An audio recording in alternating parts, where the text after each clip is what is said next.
శర్మ. అది ప్రస్తుతం భాగ్యనగరంలో నివాసం, స్వగ్రామం గుంటూరు పట్టణం. ఈ పీఠంతో మాకు అనుబంధం మాకు చిన్నప్పటి నుంచి అదృష్టం కొద్దీ మా ఇంటి పక్కనే శంకర మఠం ఉండడంతో చిన్నప్పటి నుంచి అక్కడే ఆడుకుంటూ, అక్కడే వస్తూ, అక్కడే తిరుగుతూ, అక్కడ ఉండేటువంటి పూజలు అవి చూస్తూ వాటితోటి గురుదేవుల యొక్క వారు కూడా అక్కడికి వస్తూ ఉండేవారు. అట్లా ఆల్మోస్ట్ మాకు రెప్లికా శృంగేరి లాగా ఉంటుంది అక్కడ, మినీ శృంగేరి అనుకుంటాం. గుంటూరు మీరందరూ కూడా వస్తే చాలా బాగుంటుంది, తప్పకుండా రావాలని కోరుకుంటున్నాను. గుంటూరు శంకర మఠం. అయితే ఇవాళ నేను తీసుకున్న అంశము భగవద్గీతలోంచి మనందరికీ సాధారణంగా వచ్చేటువంటి ఒక ప్రశ్న. ఎందుకంటే భగవద్గీత మనం చెప్పుకున్నట్టు భగవంతుడు ఒక ఇద్దరు సంవాదం, కృష్ణార్జున, అందరికీ తెలిసిన కృష్ణార్జున సంవాదం. అయితే ఈ అర్జునుడు ఎవరంటే మనకుండే సందేహాలే అర్జునుడు కూడా వచ్చాయి. మనందరికీ కామన్గా ఉండేటువంటి ఒక సందేహం ఉన్నది. ఏంటది? సరే, అందరూ ఏకాగ్రత డెవలప్ చేసుకోండి, చిత్తం డెవలప్ చేసుకోండి, చిత్తశుద్ధి చేసుకోండి, అది చేసుకోండి, ఇది చేసుకోండి, భగవంతుడి పట్ల ఇదేమి అంటుంటారు కదా. అర్జునుడికి ఇలాంటి ప్రశ్నే వస్తుంది. అయినా ఇంటికి ప్రాబ్లం ఏమైందంటే నా మనస్సే ప్రాబ్లం. ఈ మనస్సుని కంట్రోల్ చేయడం ఇంపాసిబుల్. ఎలా ఉంటుందంటే ఆకలికి వెళ్తున్న గాలిని ఎలా బంధించగలుగుతాను? అది వెళ్ళిపోతూనే ఉంటుంది. దీన్ని ఆపడం ఎవరితరం అవుతోంది. అలాగనే ఈ మనస్సు కూడా చాలా చంచలంగా ఉంది కదా. కాబట్టి దీనికి ఏదైనా ఉపాయం నీ దగ్గర ఉందా? సరే, కంట్రోల్ చేయకుండా బాధ్యత ఉపాయం ఏమైనా చెప్పు అని అడుగుతాడు. చాలా కష్టం కదా అని అడుగుతాడు.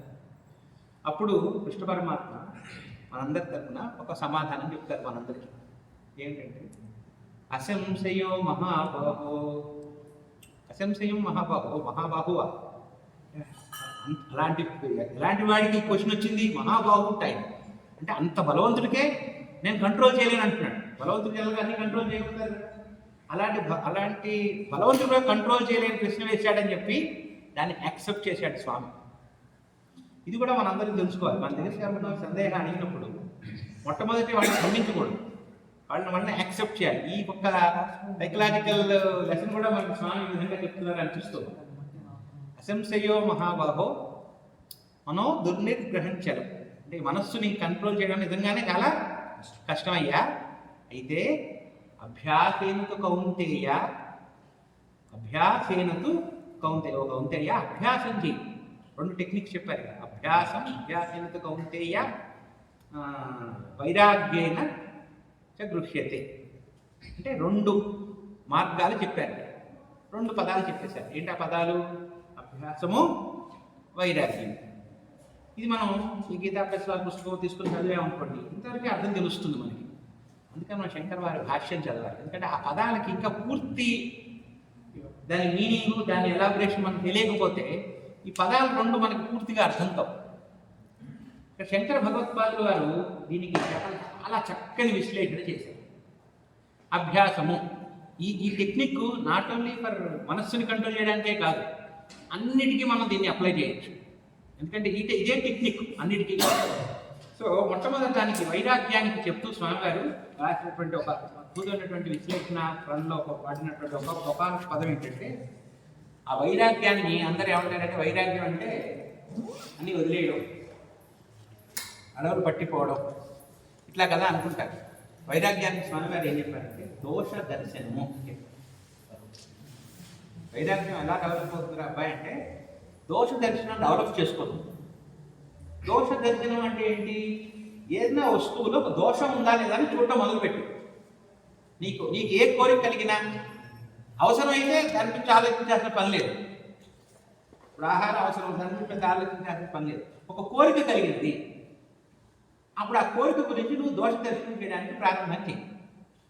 ఏం చేయాలి దోష దర్శనం అంటే? దీంట్లో ఏమైనా లోపాలు ఉన్నాయా? దీనివల్ల నిజంగా లాభం ఉందా, నష్టం ఉన్నదా, ఏం జరుగుతుంది ఇక్కడ అని చెప్పి జాగ్రత్తగా మీరు అబ్జర్వ్ చేసినట్లయితే ప్రపంచంలో ఉన్న ఏ కోరికైనా సరే మనకి ఎక్కువసేపు ఆనందాన్ని ఇవ్వలేని విషయం చాలా తేటతెల్లంగా మనకి తెలిసిపోతూ ఉంటుంది. అది ఏదైనా సరే, మనకి ఇప్పటిదాకా వచ్చిన ఏ ఆనందాన్ని మీరు పట్టుకున్నా కూడా ఆ వస్తువు వల్ల కానీ ఆ కోరిక తీరడం వల్ల కానీ వచ్చిన ఆనందము మనకి ఎక్కువ కాలం నిలవడం లేదు.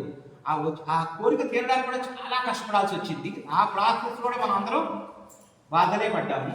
ఆ కోరిక తీరితే ఆనందాన్ని మళ్ళీ ఆ కోరిక తీరిపోయిన వెంటనే మళ్ళీ ఆ బాధ దానిలోకి మనం వెళ్ళిపోతున్నాం తప్ప అది ఎప్పుడూ నిరంతరంగా మనకి అటువంటి విషయాలు ఏదన్నా ఉన్నాయా అని ప్రతి విషయాన్ని ప్రతి కోరికని వైరాగ్య చింతన అంటే దోష దర్శనముతోటి మనము చాలా ఈజీగా చాలా తేలికగా మనం దీన్ని దాటవచ్చు, ఈ వైరాగ్యాన్ని దాన్ని అలవాటు చేసుకోవచ్చు అని చెప్పినటువంటి ఒక మొట్టమొదటి మాట వైరాగ్యం గురించి.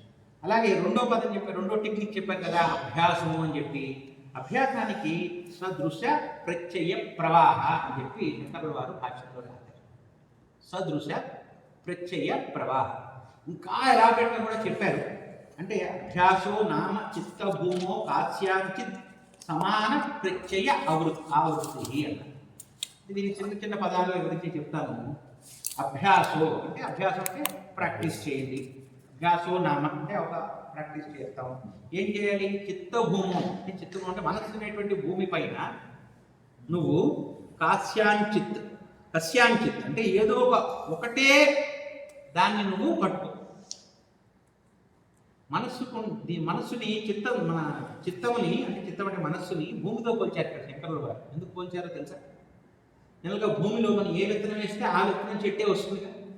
మామిడి విత్తనం వేస్తే అంటే నువ్వు ఎలాంటి ఆలోచనలు వేస్తే అటువంటి ఆలోచనలే నీకు మళ్ళీ కలుగుతాయి.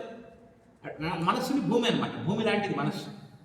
ఓకే, సో ఇక్కడ మనకి ఏం చెప్పారంటే ఒకే వస్తువు లేదా ధ్యాన వస్తువు మీద ఒకటే దానికి ధ్యానం చేయమని చెప్పారు. ఎట్లా ఉంటుందని అంటే ఒక నూనెని మనం ఒక పాత్ర నుంచి ఇంకొక పాత్రలోకి కనుక మనం మూవ్ చేస్తున్నప్పుడు ఆ ధార ఎలా ఉంటుందంటే డ్రాప్స్గా పడదు. నూనె ఒకటే ధారగా పడుతుంది. అట్లా ఒకటే ధారగా ఉండేటట్టుగా నీ ప్రత్యయ ప్రవాహం ఎలా ఉండాలంటే సమాన ప్రత్యయ ఉండాలి, సమానంగా ఉండాలి అనేటువంటి చెప్తూ ఆవృత్తి అంటే దీన్ని మళ్ళీ రాదు, మళ్ళీ ఏం చేయాలి? మళ్ళీ ప్రయత్నం మనం చేస్తూనే ఉండాలి అన్నట్టుగా ఒక టెక్నిక్ చెప్పాడు. ఇది చేస్తే ఇవన్నీ మనకి చాలా కష్టంగా అనిపిస్తాయి విన్నప్పుడు మళ్ళీ. కానీ మీరు ఏ ప్రయత్నంలో చూసినప్పటికీ కూడా ఇదే పాత్ర మనకి కనబడుతుంది. ఈ మధ్య నేను ఒక స్విమ్మింగ్ పూల్లో ఒక ఆయన చక్కగా నీళ్ళలో తేలుతూ కనపడ్డాడు. నాతో మాట్లాడుతున్నాడు. నేను అనుకున్నాను ఊపిరి బిగబట్టి శవాసనం వేసినట్టుగా స్థితిలో ఉంటే అప్పుడు మనిషి నీళ్ళలో తేల్తాడు అని చెప్పి అనుకున్నాను. కానీ ఆయన నాతో మాట్లాడుతున్నాడు అంటే అర్థం ఏంటి? ఆయన మామూలుగానే మీలాగా నాలానే మనం బాహ్య ప్రపంచంలో ఉన్నప్పుడు ఎలా అయితే ఊపిరి తీసుకున్నాడు అలాగే నీళ్ళలో కూడా ఊపిరి తీసుకుంటున్నాడు. కానీ ఆయన నీళ్ళలో తేలగలుగుతున్నాడు. బయటకు వచ్చిన తర్వాత అడిగారు ఎలా తేలుతున్నావు? ఏమీ చేయలేదు, నేను ఏమీ చేయలేదు. బై డిఫాల్ట్ మన శరీరం నీళ్లలో తేలుతుంది. నమ్ముతాము మనం ఎవరన్నా? మరి ఎట్లా వచ్చిన ఆ నమ్మకాన్ని మనం ఏం చేశాడు? అక్కడ ఆయన అభ్యాసం చేశాడు. నమ్మి నేను తేలగలుగుతాను అని నమ్మి దాన్ని అభ్యాసం చేశాడు. ఇప్పుడు ఇదే మనకి ఈ ప్రాసెస్. అలానే అడవిలో వెళ్తున్నాం అనుకోండి, అడవిలో అంతా ముళ్ళ పొదలు అవన్నీ కనబడుతుంటాయి మనకి. ఎప్పుడైనా చూస్తుంటారు కదా మీరు అక్కడ మార్గంలో. ఎప్పుడైనా చూసారా? ఎవ్వరు ఎక్కువ నడవని మార్గంలో కూడా అప్పుడప్పుడు చిన్న చిన్న దోవల్లాగా కనబడుతుంటుంది. అంటే ఏం జరిగినట్టు అక్కడ ఎవరో చాలాసార్లు ఒకసారి నడిస్తే మళ్ళీ అది దానిగా ఏర్పడదు. చాలాసార్లు వాళ్ళు మళ్ళీ ఆవృత్తి చేయడం వల్ల అక్కడ ఒక చిన్న మార్గము కూడా ఏర్పడుతూ ఉంది. ఇంతే. ఈ టెక్నిక్ని స్వామి గారు చెప్పారు. అయితే ఇక్కడ చాలా ఇంపార్టెంట్ విషయం ఏంటంటే ఈ టెక్నిక్స్ని, రెండు టెక్నిక్స్ని మనం వాడుతూ ఉన్నప్పుడు ఏదో ఒక టెక్నిక్ మాత్రమే వాడితే మనిషి ఇబ్బంది పడతాడు. అంటే ఇవి పక్షికి ఉండేటువంటి రెండు రెక్కలు లాంటివి అని చెప్పారు స్వామి గారు. పక్షికి ఉండే రెండు రెక్కలు కనుక ఆడిస్తేనే ఎలా అయితే పక్షి ఎగరగలుగుతుందో, మనకి రెండు కాళ్ళు ఉంటేనే మనం ప్రాపర్గా నడవగలుగుతాము. అట్లా అభ్యాసము వైరాగ్యం రెండు ఉన్నాయి. ఉదాహరణకి ఒక వ్యక్తి బాగా అభ్యాసం చేస్తున్నాడు కానీ వైరాగ్యాన్ని అది చేయట్లా. అంటే ఒక గంట సేపు అభ్యాసం చేస్తున్నాడు, 23 గంటలు ప్రపంచ వ్యవహారంలో ఉంటున్నాడు. అప్పుడు వాడికి ఏమవుతుంది? ఈ మనస్సు ఈ అభ్యాసం చేయడం చాలా కష్టమైపోతుంది. లేదా అన్ని విరక్తి అన్నింటిలో విరక్తి చెందుతూ పోతున్నాడు అని అభ్యాసం చేయడం. అప్పుడు కూడా ఏమవుతుంది? వాడి జీవితం అంటే ఫ్రస్ట్రేషన్ వస్తుంది. సో స్వామి గారు ఏం చెప్పారంటే ఈ రెండింటినీ కూడా మీరు బ్యాలెన్స్ చేయండి. ఈ ఒక్క చిన్న శ్లోకమే కానీ మనకి చాలా విషయాలని మనకి అందిస్తూ ఉంది. ఇప్పుడు ఈ శ్లోకం నేర్చుకున్న తర్వాత నాకు వచ్చినటువంటి నాలో వచ్చినటువంటి పర్సనల్ మార్పు ఏంటంటే, ఒక చిన్న శ్లోకంలోనే ఇంత విషయం దాగుంటే భగవద్గీతలో ఇంకెంత విషయం దాగి ఉన్నది.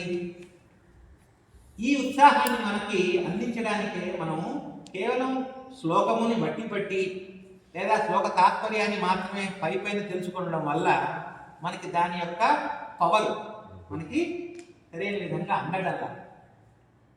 అందువల్లే మనకి ఉపన్యాసాలు ఇలా మాట్లాడుకోవడాలు ఇవన్నీ కూడా మనకి వచ్చినాయి. మన గురుదేవులు మనకి ఈ విధంగా